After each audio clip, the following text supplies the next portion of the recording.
Ready? 3, 2, 1, start. The first tentative steps to peace have been taken. The ice is melting.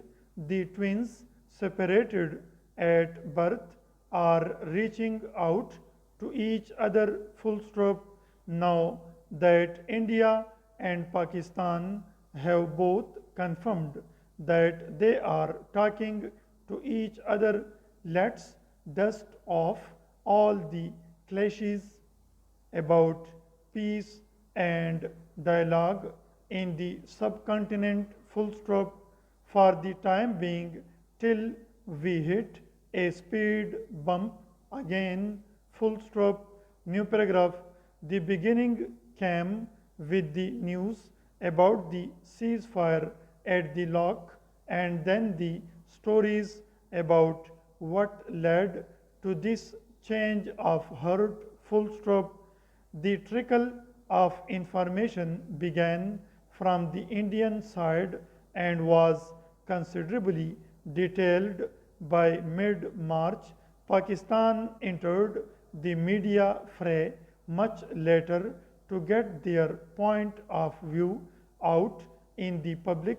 Nearly a month later, full stop, that India tends to get its side of the story out first is in itself a full-length piece if someone would care to write it. Full stop. New paragraph. Now a piece in Dawn and an earlier report in Al Jazeera provide considerable detail on the thinking on our side. Full stop. Predictably, there will be discrepancies between the accounts emanating from the two sides, but this is hardly something new. Full stop. Neither is the idea of a dialogue. The leadership in Pakistan, civil and military, have since the late 1990s consistently and openly been in favor of talking to India and finding peace. Full stop. Nawaz Sharif in his second and third term, General Pervez Musharraf, Asif Ali Zardari, and now Imran Khan. Full stop. New paragraph.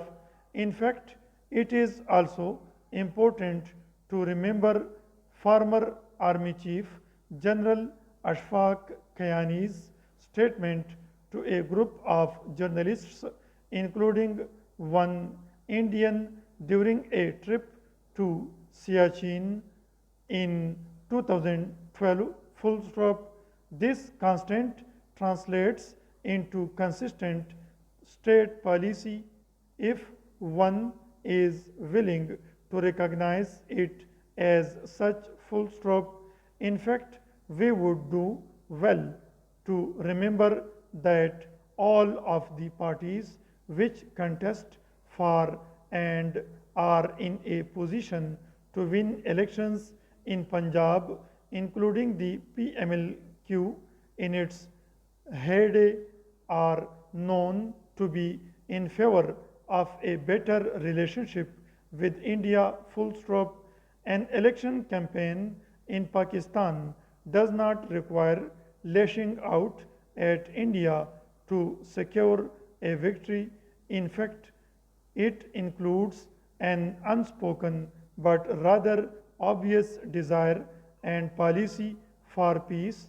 It is unspoken because the vague notion of peace is more acceptable than what the reality of such a peace would look like. Full stop.